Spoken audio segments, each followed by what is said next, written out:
A well-organized precinct calendar can keep you on track and make sure that everyone in the precinct is on the same page. A physical calendar that you can look at and write on is helpful, but it also helps to have an electronic version that everyone involved can have access to. The first thing to do as you plan the year is find out when important dates such as Election Day, primaries, and significant party and community events are, and add them to the calendar.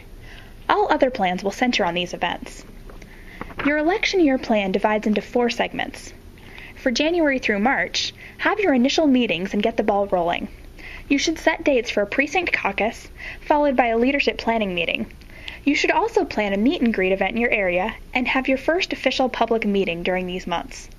Finally, plan to initiate your volunteer recruitment and training efforts. April through August is the time to really get to know your precinct and have some events to get people thinking about election season.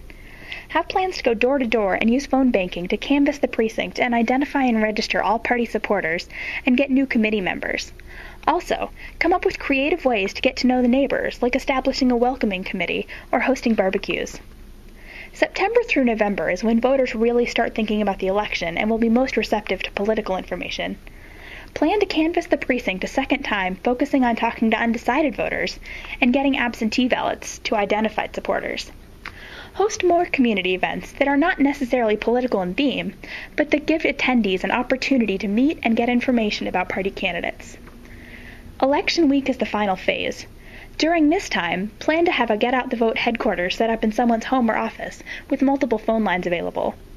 Host a group of reliable volunteers and have them trained and ready to be poll watchers and encourage everyone else to phone bank as much as possible. There is always room for adapting your plan to your community, but remember to plan ahead and make sure everyone is ready to put the plan into action.